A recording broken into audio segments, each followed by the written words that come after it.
My name is Martin Kane, and I am a member of the Mind Lab March 2018 intake. This assignment is my own work with references to cited sources at the end.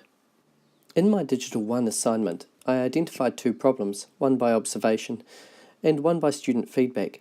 The first problem was that a confident and very competent student wanted to help others, but struggled with fitting that help into normal class activities.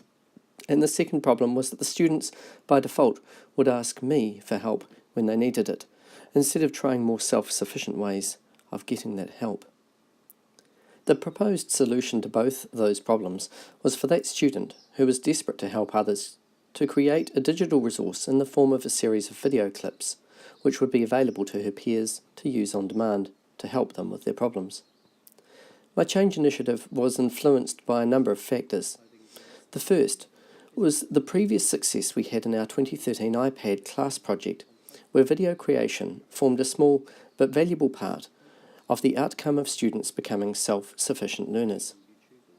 The second was the evidence shown in the 21st century learning rubrics from Microsoft's ITL research. Thirdly, Hattie had shown that peer tutoring had a higher than average effect on learning, and this was further supported in the Leadership 1 assignment by research, including this cited from L.F. Annis. Results indicate that tutoring resulted in significantly greater content-specific and generalized cognitive gains than being tutored. That is, peer tutoring appears to be a potentially powerful technique for increasing all levels of student learning.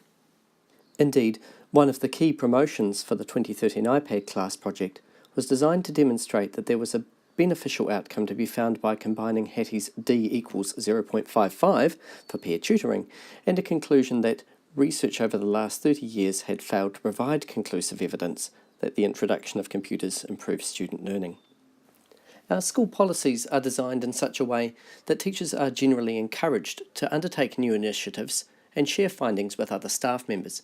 For example, as part of our professional development leave request, there is an option to have a paid day after training has occurred to collate materials and prepare for its implementation. While current digital practice in our school is a little dated, in my opinion, most staff are very comfortable to use Google Forms to collect student voice or to explore using Google Classroom. The creation of videos by students has been less prominent in recent times. When I reflect on my leadership in this small initiative, I can't help but notice my preference to work in a leadership team rather than in isolation in undertaking a project. In 2013, I had a team of 4 others to bounce ideas off, and when things didn't go to plan, it was easier for 5 pairs of eyes to identify the cause. In this initiative, because it was small, I assumed being a sole leader would be easy. However, if I take an example of one thing that went wrong, the student not taking to the video creation idea as quickly as she had appeared willing to, it took a considerable amount of time to identify and address the reason for this.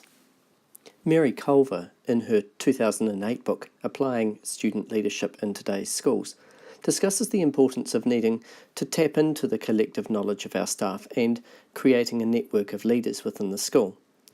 While these are specifically addressed in the context of professional development for staff, they identify a difficulty in leadership of going it alone. To counter the problems of isolation, I made use of the Mind Lab spreadsheet of Digital 2 ideas and invited every person from the March 2018 intake who was doing a similar project into a Google Hangout together. The conversations that have arisen in that have enabled us to offer ideas to each other and to help solve some of the problems we have experienced.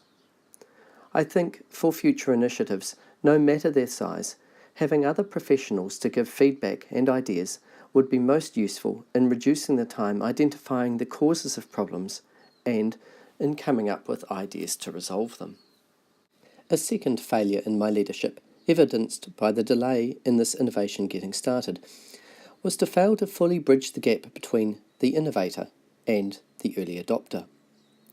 In the 2009 book, Changeology, a summary of diffusion of innovations, Robinson describes one of the first things required to activate the early adopters. Once the benefits start to become apparent, the early adopters leap in. While I thought that the student had recognised the benefit of video tutorial creation from both the point of view of her, the creator, and her peers, it turns out that she had not. Care also needs to be taken to remember that some of the characteristics Robinson refers to of early adopters have to take into account the age and maturity of the person they're referring to. For example, it would have been unhelpful to take literally Robinson's statement, social prestige is one of their biggest drivers.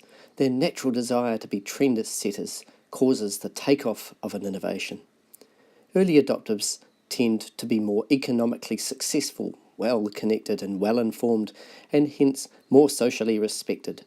Their seemingly risky plunge into a new activity sets tongues wagging. Others watch to see whether they prosper or fail, and so on, bearing in mind that a 15-year-old is more likely fearful rather than excited by the desire to be seen as a leader. As well as that, the student indicated partway through the project, in one of my discussions with her, that lack of time was a barrier for her to undertake the creation of the videos. So, while the failures in my leadership were the delay in identifying the problems and the effectiveness in transferring from the innovator to the early adopter, I suppose one of the successes was to quickly resolve the problems once they were identified. To solve these two issues, I decided to promote the idea of video creation to the entire class, so that Sophie, the original student, could enjoy being a leader without appearing singled out, and to give her and the other students some specific time allocation to create a video tutorial in groups. The hope was that once the videos were created, Sophie would also experience the benefits to herself and others of making a video.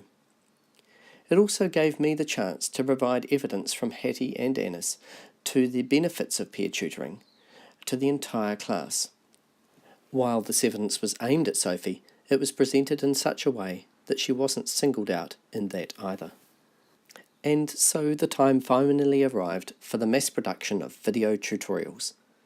Because of the delay in getting the videos started, there was a nice backlog of skills that needed addressing. Students were able to choose from a variety of skills to focus on. They then worked in groups of 3 or 4 to create a video which would help other students understand one of the skills they needed to know for the GRAPHS achievement standard. So, how successful was this innovation? When I compare the baseline data gathered back in April, we see that asking the teacher was the most popular of all the problem-solving methods, while using video tutorials was the lowest, even lower than the give-up method. At the conclusion of this innovation, the same survey was provided to students, and the results appear on the outset to be a little concerning, noting that the video option is proportionally still much lower than the other methods. This didn't match the feedback from the focus groups. Okay, all right. You're happy the way it worked? Yes, I found it a lot easier, like I learnt more when I was doing it. Fantastic. All right. Now, have you had a chance to look at other people's videos? No. Not yet. Okay. Make time. Yeah. Do you think that you're going to find them useful? Yes. Yeah. Okay. And when do you perceive, or when do you think that you might find them useful? Studying. Yeah. Like, if I get stuck, I can know that they're there, so I can go straight to them. Number 1, have you gone and looked at anyone else's video yet? No. Okay. Could you perceive that maybe at some stage you will? Yes. When would that happen, do you think? Near exam time. Mm-hmm. Yeah, and if I need help on that topic. Mm-hmm. When delving deeper into the survey data, the students appear to have reasonably understood this question to refer to help during class time. In fact, the desire to use the video tutorials they created for different purposes is very high, with over half indicating that they'd be useful at home and a massive 3/4 believing them beneficial for exam revision. Indeed, a reasonable proportion believe there to be benefit in creating more of these videos. Bars 4 and 5 show perceived benefit, whilst bars 1 and 2 indicate disadvantage. So looking forward, I am heartened by a number of factors that have changed since 2013. First, students are much more positive and quick to uptake digital tools as part of their learning. The availability and price of digital tools is at a level now where there is no longer a burden on our school's families to provide these.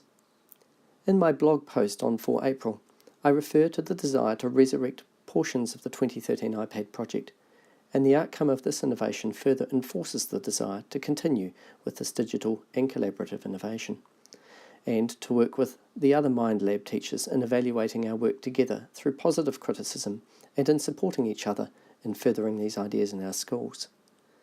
As indicated in the Leadership 1 assignment, my immediate next step is to work directly with my colleague in my department to assist her activate these videos in her Year 11 class too.